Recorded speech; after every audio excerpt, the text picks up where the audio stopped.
Good afternoon and good morning to everyone. Thanks for attending today's webinar on mastering invoice and work auditing in emergency response scenarios. My name is Taylor Thomas, and I'm excited for today's presentation on the strategies and processes that we here at Firm Incident Response use to ensure accurate and transparent vendor billing.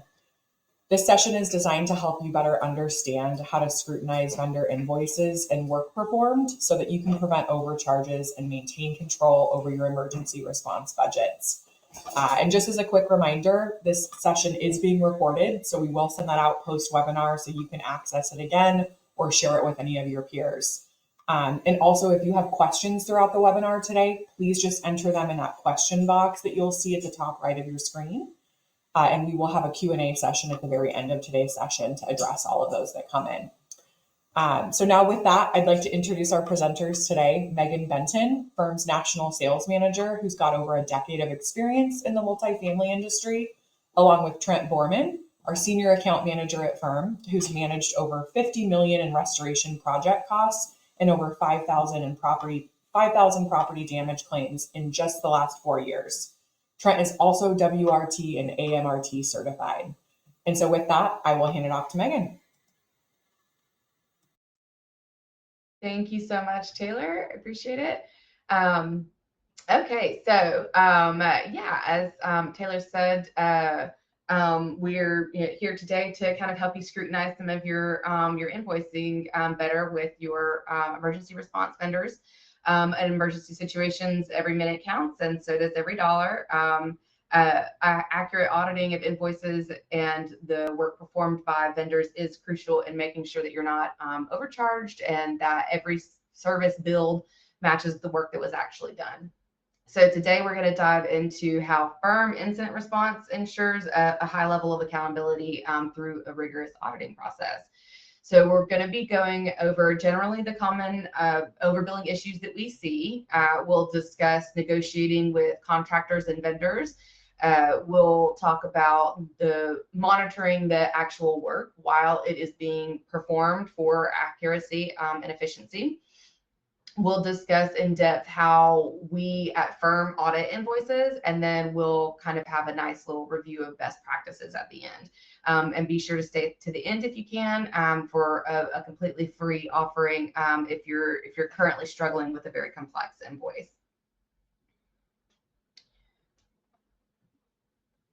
So what is Firm? We've introduced ourselves, so I wanted to take a quick moment to introduce what Firm is, who we are, why we have the authority to discuss these topics. Firm is an incident and vendor management service for emergencies and unexpected incidents. Our experts in the restoration industry oversee portfolios, including oversee incidents across our clients' portfolios, which include water intrusion, mold remediation, fire and smoke contamination, biohazard and illicit drug cleanup, and hazardous material abatement.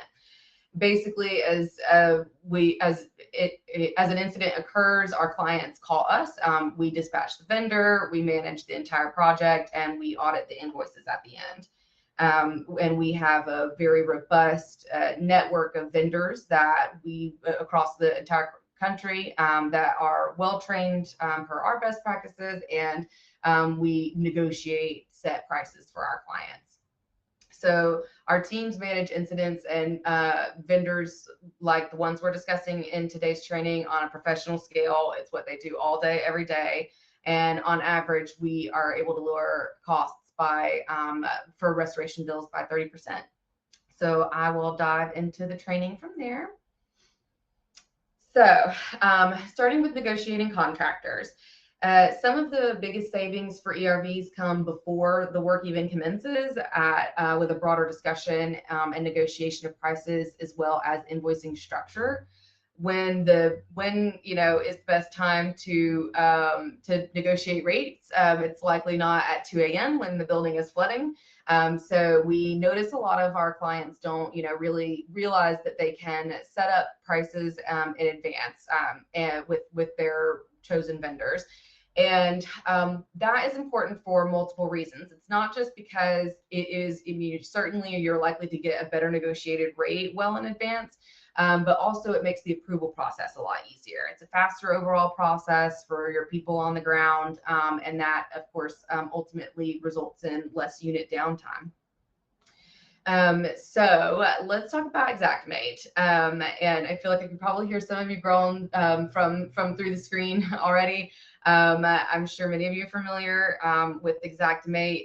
If you know, you know. If you don't know, Xactimate is the software that's most commonly used by restoration vendors as well as insurance adjusters in some cases, just across the industry as a whole. And it seems that the initial creation was certainly well intended to create a consistency, an industry standard. Unfortunately, if the individuals using softwares like Xactimate are well trained or well versed, they can come up with many different potential line items to tack on. So this is where you're getting those, really long bills with, just line item after line item of just the even slightest or smallest thing that is just adds up to create inflation across the invoice.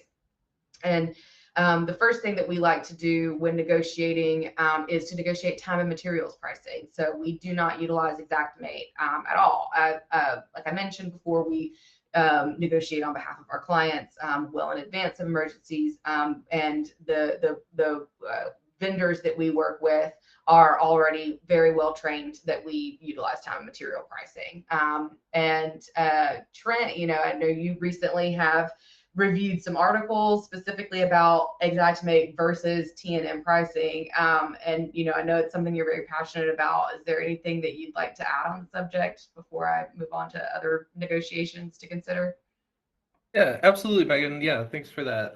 So just like you were saying too, a lot of this can be done with the right intentions and result in a good product. But what we do see time and time again, and especially if you've felt like you were overcharged on a really expensive dry down or something of the sort, is that, Xactimate's almost like a different language. If you know it, you can review the line items, but like Megan said, it's really easy to add additional things that are more obscure. What I really like about the time and materials billing that firm uses especially is that two things in particular: flexibility and accuracy.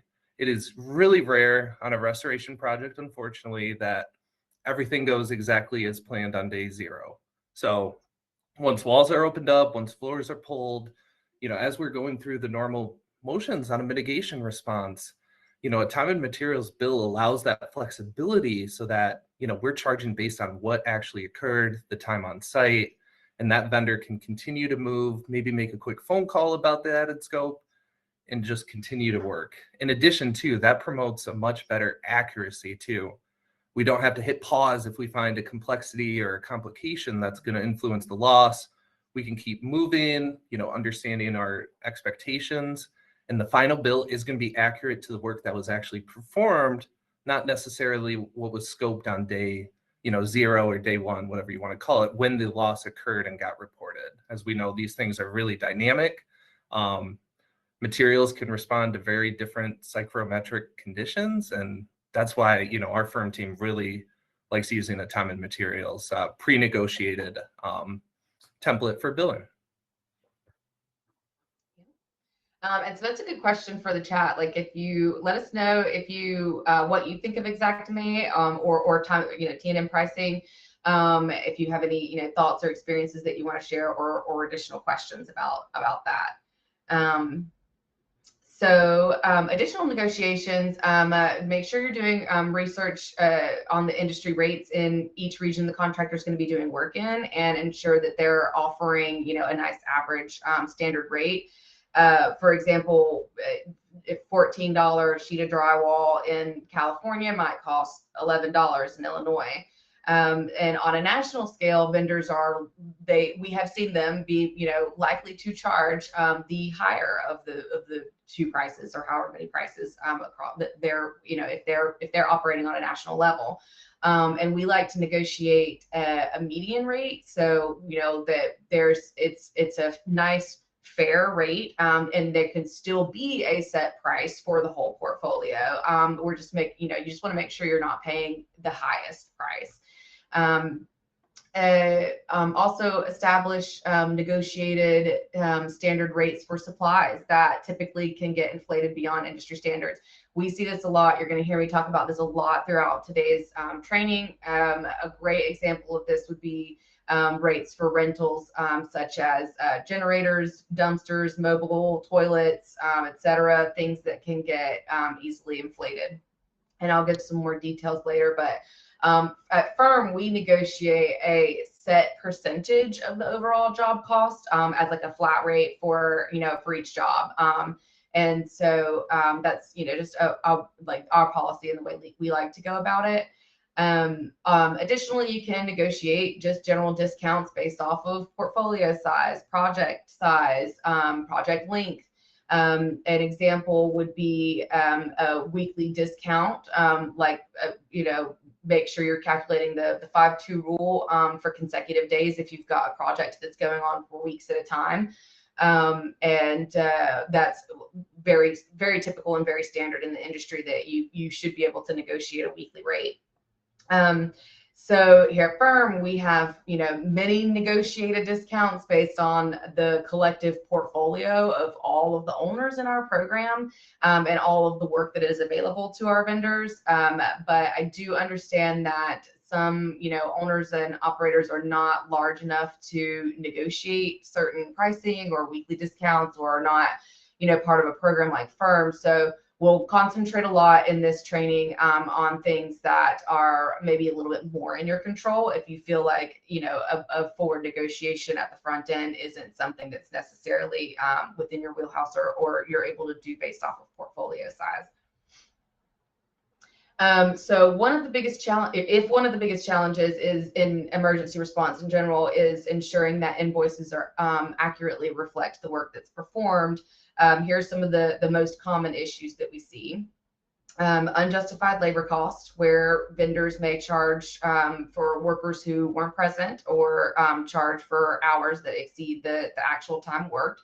And I'll get into more detail on that in a later slide. Inflated equipment usage. Again, you're going to hear me talk about that a lot today. It's another big issue, and that's one of the biggest ones we'll get into in terms of invoice auditing. Is equipment, being billed inaccurately or for longer than it was actually on site or used or needed. Additionally, we find services that are unbundled or bundled or described like in vague terms, which make it kind of difficult to know what was actually provided. And I'll again get into more detail of that in a little bit. Auditing the work performed by vendors is just as important as auditing the invoices themselves, making sure that you're doing, monitoring and auditing as the work is going on. You'll hear me reiterate some of the stuff that I'm about to talk about on the next slide when we're talking about invoice auditing. But we just want to make sure that you're gathering information and able to enact savings during the work portion of the project as well. So we use real-time documentation, including photos, detailed notes from our on-site teams to ensure that the work being billed for matches what was done, what was actually done, and of course that it maintains the CRC standards of care. I do understand that something that I hear a lot is people struggling with training their vendors to make sure that they're providing proper moisture readings and logs, psychrometric data, pictures, that kind of stuff for, someone who's, monitoring it overall. And that can be a struggle. We've worked quite a bit with our vendors to make sure that they're well trained. And if you are interested in, more information about that, ask questions, but we may end up, doing a webinar that's related around that in the future if it's requested. Regular communication is also critical. You of course want to monitor the work, like I said, and ask questions, ensuring that equipment is positioned in the best way possible to resolve the issue quickly. And it can be hard for site teams to know that, what all is needed. Having someone who is has maybe a little bit more expertise in the industry, reviewing it from afar, whether it's someone at your corporate office that you have in that role, or you end up hiring someone like firm, et cetera. But just making sure that the person that's able to review all of that there is someone with good industry experience that's able to actually do those reviews. And I'll talk again more about that in just a bit. Time and equipment accountability is the appropriate type of equipment being used, what justification is there for additional supervisory hours. So an example, if they're using a dehumidifier that only removes, say, 70 pints per day, but your psychrometric readings indicate the relative humidity is excessively high, and that best practice would be to use their dehumidifiers that remove 120 pints per day. So overall you're reducing the time it takes to dry out the structure, and reducing the overall cost to the client. Now, like in reverse, you could consider that if it's, if it may be more expensive to have bigger equipment on site, but, maybe it's not justified in that case. So just making sure that, that time and equipment is accounted for. So let's dive into the meat and potatoes of invoice auditing. And this is like some of the, these are going to be the, detailed info of what we do here at firm. So we are, in this case, utilizing the information and the documentation and the pictures and everything that we've just gathered at the end of it. And when we get the billing tab, we're doing a detailed audit. And again, this gets tricky, especially when you're, if you are relying on just your property managers or some on-site team, and I'm saying this as a former property manager. I've, been in the multifamily industry. I've been on that side of things, and property managers have a whole other job to do that is more than a full-time job, aside from having anything to do with the restoration industry. So I'm going to give some really great examples here, and I think that this training is good for site teams as well. But it would be impossible for me to go to impart enough information for every single PM to truly functionally audit to the max percentage discounts that we're talking about. Even if they're on site. And that's why we recommend, those pictures and data, going to, if at all possible, somebody maybe at your corporate office, or again, just someone who has expertise. These are some of the main items to look out for. So when it comes to equipment, we've got equipment charges not matching what was used on site. We just talked about this a little bit ago with dehumidifiers, but pictures should have been provided, and you want to look to see if it's an axle air mover or a centrifugal air mover. Is it a large or small air scrubber? And then compare that, obviously, if you have the expertise with knowing what is actually needed for the job that you're looking at. PPE charges when unnecessary for the job class or category. PPE is very important. We stand by that, but we don't need, certain types of masks that are on a job that's just, water extraction, right? And it's about limiting resource inflation. Surcharges and inflation on PPE is some of the worst that we see in terms of charges getting passed to property managers, operators, and owners. Example would be, Trent he recently negotiated the PPE portion of a bill from I think, what'd you say, $1,000 down to $220, Trent? And it was. Mm-hmm. We still, had a great relationship with that ERV partner, getting their costs covered, but still just making sure, like Meagan said, that resource inflation doesn't get passed on to the building owner. A lot of these materials are able to be bought in bulk with consistent work. We can leverage that to reduce that pain point. Yep. Yeah, and I really appreciate you pointing that out, and I'll reiterate that again soon. But it is definitely, they did use a considerable amount of PPE, but it wasn't more than $220 in PPE. So, we don't want to, be, having our vendors not get paid for all of the supplies that were used. We just want to make sure it's fair. So excessive costs for decontamination of equipment or filter replacement charges. So we've seen bills come through where, a 5-day job is, for mold contamination is, getting charged for a pre-filter, a pleated filter, and also a HEPA filter replacement. HEPA filter, you might, vendors are probably only replacing those once or twice a year. And so if you end up with a $350 charge when it was on site for 5 days, that's, that charge should not be on there. If it's something like drug contamination or something, specific where it was necessary to change, that makes more sense. And, you want to be flexible on those things. I'm not saying it's never, necessary, but not for your standard mold jobs. Disposal charges not lining up with removals made.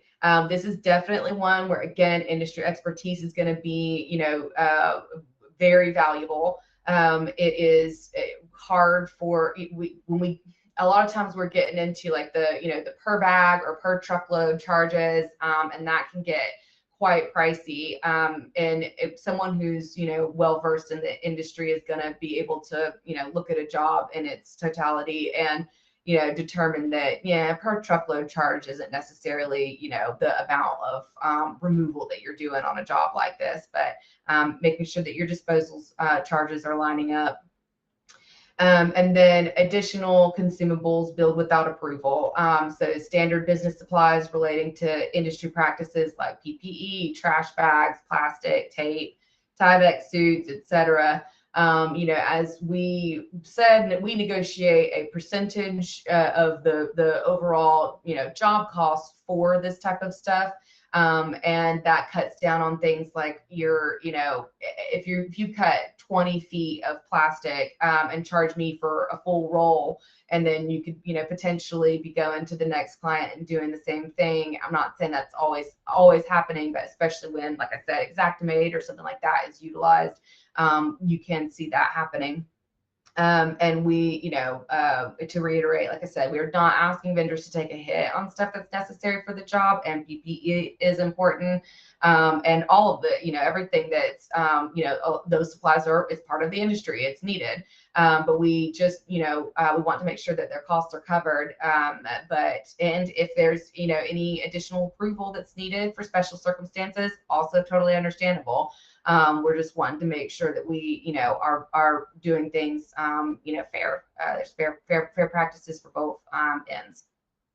And before we move on to the next, I generally ask the chat if you, have any equipment issues, if you have any experience with stuff like that you want to share. If you ever, walked a site and seen equipment that was unplugged or not being used, or a different type of equipment that was on site than what was charged.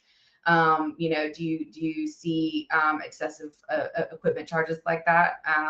If so, feel free to put your experiences in the chat, or ask any questions that you'd like from Trent or I. Additional charges for specialty labor rates, or certain types of experts, charging for a supervisor, technician, project manager, something like that, when general labor rates should apply for personnel on site, in association with the task performed. So, if you have a supervisor on site, on a job site because you're short staffed, and that still what the supervisor performed was general labor that, that should be covered, for any general labor, then you shouldn't be charging for the supervisor rate just because you ended up needing to have them on staff or on site. And then also, like we talked about with equipment, do the labor charges generally match the industry standards, for that region, or nationally, if you're averaging it out or mediating it out. And from there, so this is one of the ones that people give us good feedback on the most, is muddy invoices, story-based invoices instead of detailed items. Now, I know we were just talking about how Xactimate is too detailed and there's too many line items, so I'm not talking about that, but more, we do want it specific enough to understand what's going on. So, writing a storyline with hidden costs and grouping tasks together, or bundling pricing.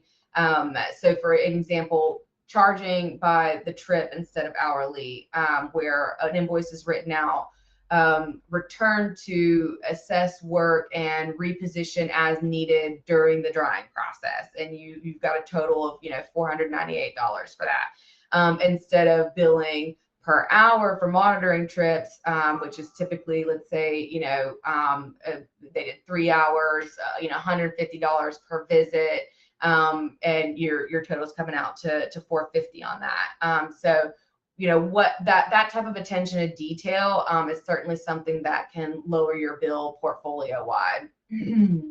And I'm curious, also, again, if anybody wants to mention in the chat, if any of you feel like this is a common issue for you, that specifically, like the muddied invoices, not feeling like you're able to specifically, read the invoices very well, that kind of stuff.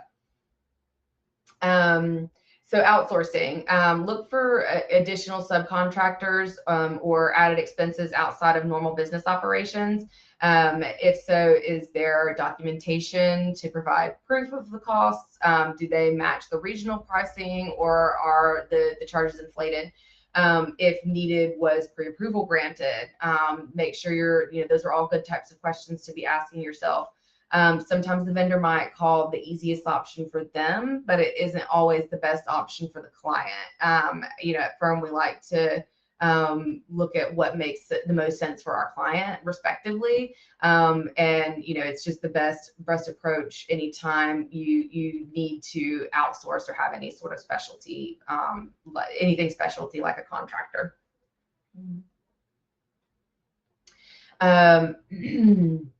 Extended timelines.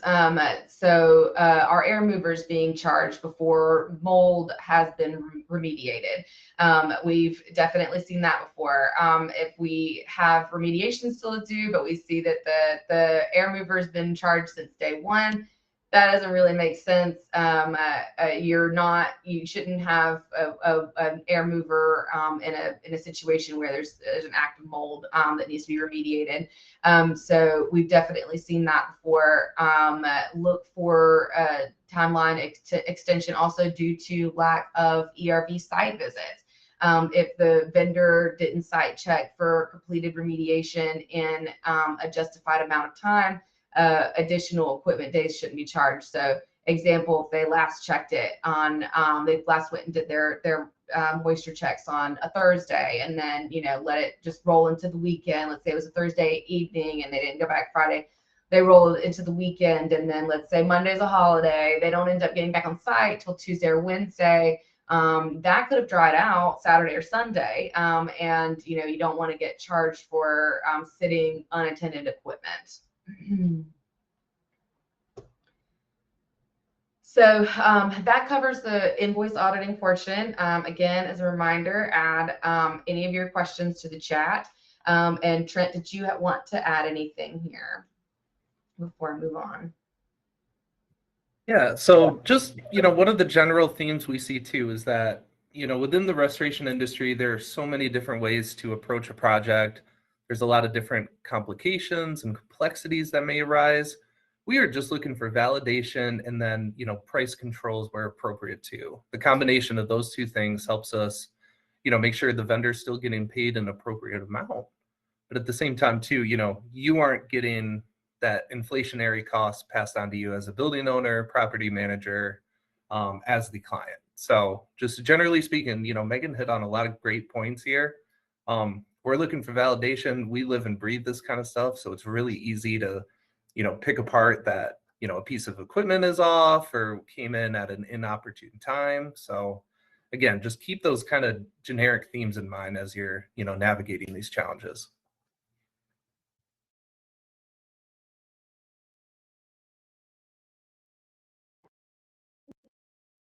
Okay, so beginning our wrap up here, let's review some of the best practices we've discussed. Preset agreements on labor and equipment rates, negotiated lower if you have the option. Even if you don't feel like you have, a large portfolio to, have extensive negotiation power there, it's still always better to get a preset agreement ahead of time, not in the middle of a hurricane or some other emergency incident. Clear communication and scope and expectations, preferably from somebody with industry experience. Continuous monitoring and documentation. Make sure you're getting regular docs, pictures, moisture readings, things like that, and actually reviewing them. And again, preferably with somebody with industry experience if you can. And make sure even if the main person doing this review is on site, still get documentation and images regularly. Careful invoice audits on every single incident. Again, industry experience is powerful. It's really hard to tell if equipment was left too long if you aren't familiar with how long it should take for a wall with X moisture reading to dry out. But sticking with these general, best practices should get you started on the road to lowering those bills.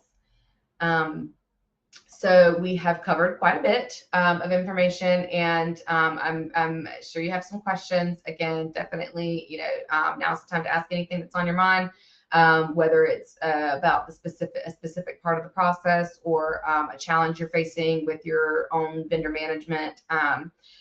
Please leave those questions in the chat and we'll try to cover them best we can. And again, I do understand that parts of this can be complex to handle on your own. Sometimes one of the things that I hear often is, well, this is the job of the facilities director or the VP of facilities at the corporate office. And as you can see, even the amount, given the amount of detail that is necessary to really achieve a true 30% discount, what we try to aim for is nearly impossible to do for just one person. If it's 1% across an entire portfolio, every single incident, especially at a time right now we're in hurricane season, or the winter months when pipes are freezing a lot up north, things like that. It's really just impossible for one person to do. Here we have multiple experts on every portfolio, so hopefully sharing this training though with your team and having many work together on these action items, it'll help you start kind of chipping away at those bills. Also, if you are interested in discussing more with me and learning more about how firm manages portfolios, I'd love to set up a short call to chat with you and kind of discuss what it looked like for firm to be on your portfolio if you're interested. We manage thousands of projects across the U.S. and work with a variety of different owner and management companies in both the multifamily and the hospitality space. Our clients are big fans, and if you have any interest, I'd love to discuss to see how we can lower your ERV expenses this year, especially in hurricane season. Like I said, it's something that's often on people's minds. It gets highlighted. So additionally, we are offering all attendees a free invoice audit for attending today. If you have a particularly rough invoice that you feel is excessive or may have some of the issues discussed today, you just don't feel fully comfortable with auditing it yourself, or if you just want some extra expertise to lay eyes on it, contact me and we'll get an invoice audit going on the house. Leave your wallet at home. We'll just take a look at it at an invoice for you if there's one that you're fretting about recently. So reach out. I've got my contact information on the screen. Feel free to snag a picture or jot that down. I would love to hear from you. And from there, we'll go to the Q&A portion. Perfect. Thanks, Meg. Thanks, Trent. We had several questions come in, so I'll just get started at the top here. First being, what consumables are typically marked up at the highest levels? Great question. So one of the ones, Meagan Yeah, do you want to take this? You want me to get it? No, go ahead. Yeah. Cool. I was like, you hit the nail on the head during the presentation with one, especially, PPE. Again, it's extremely important, but especially since it is a little bit of a higher cost per price point, we see that inflation just magnify as you're using, multiple masks over the course of a, project duration. One of the other big ones that we see too a lot is products, so chemical cleaners, applicators, all sorts of that. As Megan kind of touched on, talking about the role of containment or plastic 6 mil there, that's something too. We're usually not going through a full gallon, on a job site cleaning that. And when you see that invoice, it will be charged at the per unit rate, which is, not uncommon by any means. It's not like it's a too crazy of a process, but it's just something that we don't feel is necessary, especially when you're entering into a partnership with these vendor partners and able to come up with like pre-disaster or pre-emergency agreements to help control those costs. Yeah, thanks, Great. Taylor. Thanks, Trent. Question. Next question. What can a building owner do to limit labor surcharges? Yeah, another great one too. Megan had a good example where one thing, I really like to look at is that, labor should be charged based on the job duty that is being performed, not necessarily the supervisor. Some of the companies I worked with in the past, there would be a 3-room sink overflow, and anyone in the industry might go, hey, 2-3 people should be able to take care of that, no problem. And I had an issue with this one company because on that deployment, they sent 2 senior project managers and a project director, to the site on what was a very routine clean water loss, and then tried to bill it based on their title when, one of those senior PMs was doing water extraction, which again is extremely important, but those are typically billed at a set rate, within the industry versus, the title that person had. So we often see senior level people getting on site, throwing their ring in the hat, and then that just really, jacking up an invoice that didn't necessarily need to based on the job functions being performed. Great. Thanks, Trent. Our next question, why do you prefer time and materials over Xactimate? We heard you talk about Xactimate a lot throughout the presentation. Totally. Yeah. Like I said too, it was the flexibility and accuracy, but just, to elaborate on some of that too, we really like it because you can make sense of what happened on site. Some of you who have seen those Xactimate invoices before, they can be 200 line items long. And at the end of the day, you can read it. It is really hard to digest what actually happened on site. With the time and materials building, we can look at the supporting documents, the photos on site, look at timesheets for labor, equipment logs for equipment, and really make sense of what work practice happened. In addition to, just with all the uncertainties that come out of a restoration emergency event, we really love the flexibility of time and materials, because as long as we are in line with expectations and scope of work and approvals, that vendor can very quickly and with agility adjust on site, get the job done, and not necessarily go back to the computer, take another 3 hours to write up a new scope of work in Xactimate, send it to you for approval. And then by the time it gets approved, they're 2 days behind where we would have been with a time and materials, approach with a, well-rounded program. So. Great. Thank you. Next question we got here. What can a building owner do to assist with preventing restoration call-ins? There's probably many answers to this one. Right. Yeah. So like what can you do on the front end before you even have to, worry about this kind of stuff, or, call Megan and I, right, for help when your building's inevitably flooding. So, a lot of the things we see, this time of year too, I woke up pretty chilly this morning. Winterization is a really big thing, especially in certain states that can see temperatures fluctuate. I'm a big fan of winterization. It's a little bit of an investment up front, but we just see, pretty harsh winters. I know last winter was a little bit more mild. We're expecting to have a little bit worse of a winter, across a lot of the Midwest and South this year. In addition to, consistent inspections, especially both vacant areas and occupied or present areas, is really key. Like in the hospitality industry, we always recommend that, hotel rooms should be scoped multiple times a week, whether it's occupied with a more long-term guest or if it's vacant. And the same kind of thing goes for multifamily. Again, if someone's living there, you can trust that things are generally, should be okay or should be reported, but you would be surprised how many issues we find in both occupied and vacant units. One of the ones I was just talking about with another firm colleague was a vacant unit that was just about to be rented out, did not get inspections for about a month.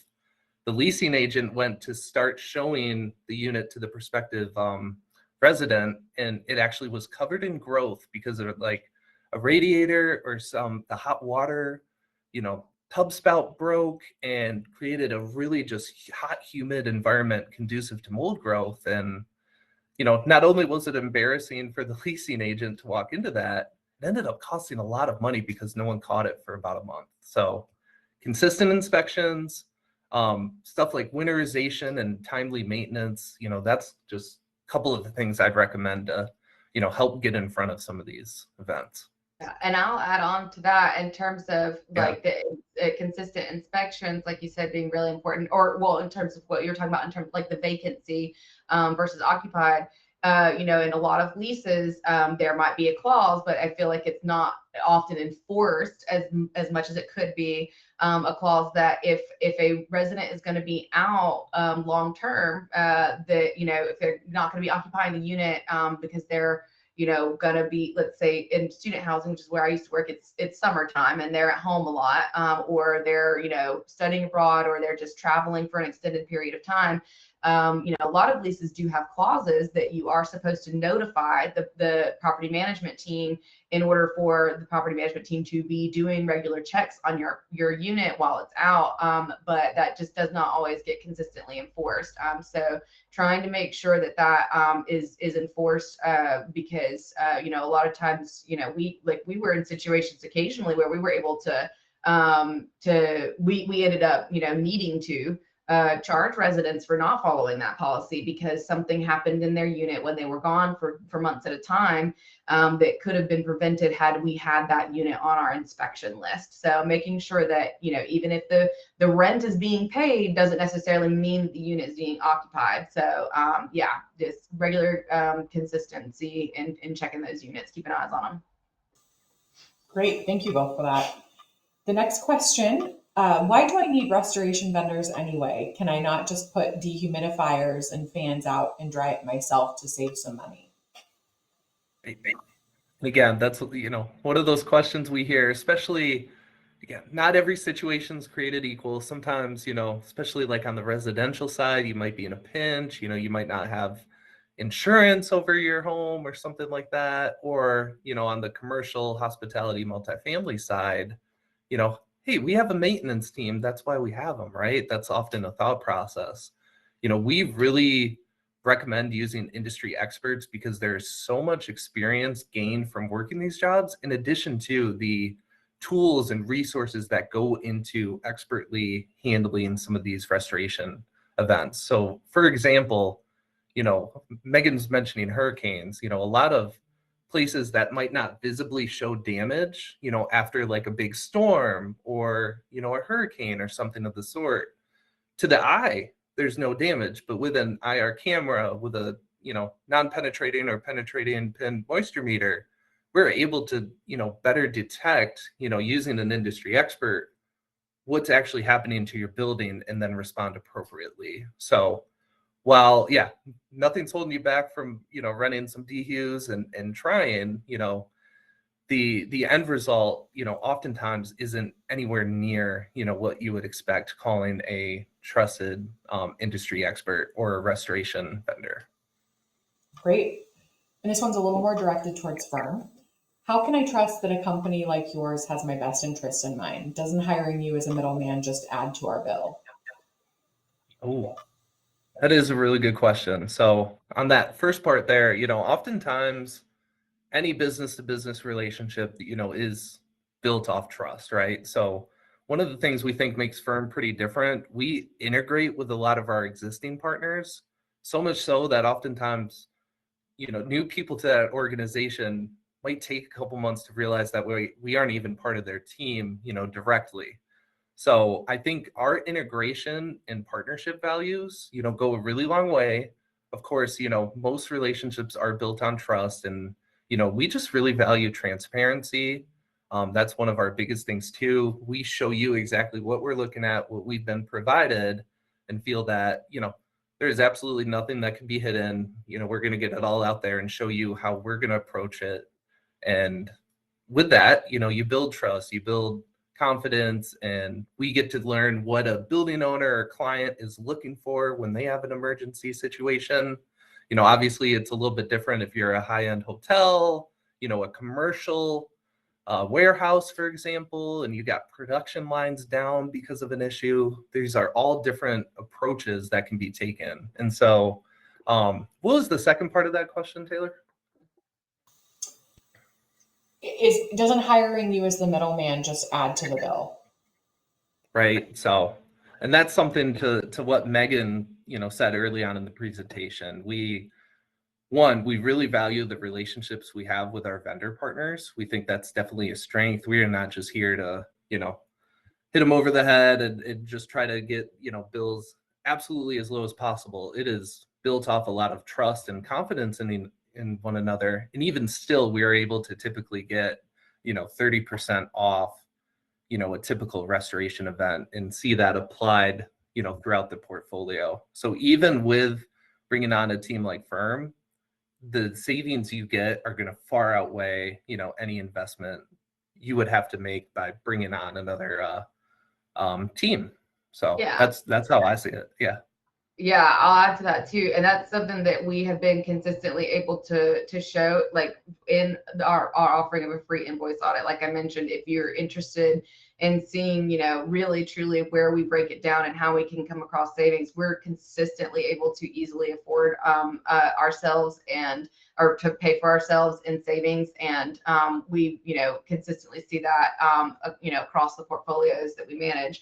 And more, by the way, and some. But also, I was just going to note that to me, coming from the multifamily industry, and jumping into Firm, it was definitely something that I realized I felt like I could trust this process even more than I could trust myself, because again, that's not where my background is from. I don't know that, like I when I was a property manager, for sure, I did not know the state and local regulations for every place. So in terms of even liability for your portfolio, making sure that, we obviously want to cut costs, and we do consistently, but we're also able to help crack down on, we've had clients that the reason that they were with us is because they've got, issues in the works. They've got lawsuits underway, things like that are unfortunate. But we want to make sure that everybody is very safe in the process, and that regulations are being followed. And a lot of times you can, if you outsource it to someone who is specifically experienced and has a background in doing that and knows what they're looking at and what they're looking for, it's in my opinion vital. I wouldn't go back to property management without it. But everybody has their own expertise, and sometimes maybe you have somebody, at your corporate office or somebody that you find efficient, and that's totally fine. And that's why we offer trainings like this, to try to help broaden that a little bit more. I definitely wish I had had a training like this when I was in property management. Thank you, Meagan and Trent. A follow-up question came in after that too. What if my insurance company prefers Xactimate? How would I get them to approve your services? Right. No, they're really good questions. So, we work with a lot of different insurance carriers, adjusters, a lot of the big ones, very one-off small adjusting firms too as well.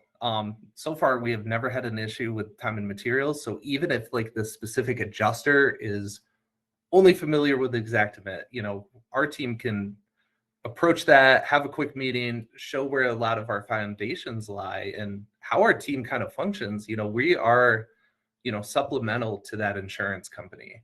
Some people even call us like, the insurance adjuster when you don't have one. We don't need a certain claim or deductible or threshold to be called out. It could be a one-room sink overflow all the way to a full building impacted by a sprinkler loss. So, every single time we've interacted with those parties, we've had very good, productive discussions. They see that what we do is aligned with their goals. And once they see, especially too, the negotiated rates, how we approach it, we honestly make their lives very easy with a very competitive program that, they're usually referring us to other partners or telling their colleagues that it was easy to work with. So that's some of the feedback we've gotten. I just actually had a small claim from a random plumbing company in Colorado just this past week that we were able to resolve very quickly with a one-off, local insurance adjuster, and everything went swimmingly. And they definitely were impressed by, how we carried out the mitigation portion of that claim. So much so that, I got a thumbs up, thank you, on an email 2 minutes later, and didn't even have to put up a fight. So I think that experience just shows that we are able to very easily align with different insurance carriers, adjusters, or people who are only used to using Xactimate. Great. And we've got one more question that's come in. So we'll probably end it here with time too. Okay. What is the IICRC and what part do they play in this process? Right on. So, yep. Everyone's favorite 5 letters. So IICRC, it is definitely the, industry standard, the governing body over restoration. Some industries, we know the USDA is over, beef and agriculture, right? There isn't like a set national agency necessarily, especially affiliated, government otherwise, that oversees restoration. Again, the technology, the equipment, the processes are constantly changing.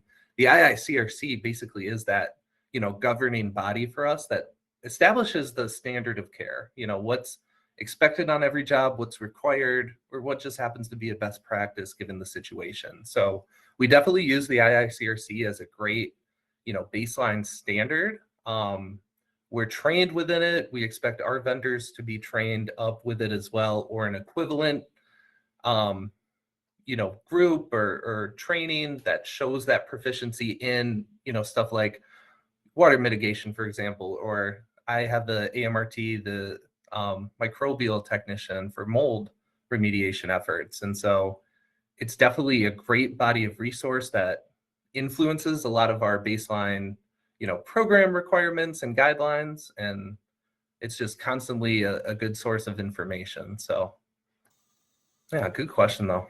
Great. Thank you for that. So we will wrap it up there. We're just approaching the hour here. I want to respect everyone's time too.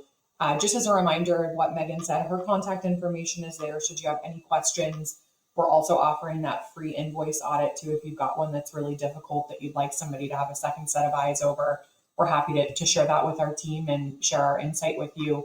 But we will also be sending everyone a copy of the recording of this webinar in the next day or two, along with Meagan's contact information, Trent's as well. So if you have any follow-up questions, please don't hesitate to reach out to us. And thank you, Trent and Meagan, for a great presentation today.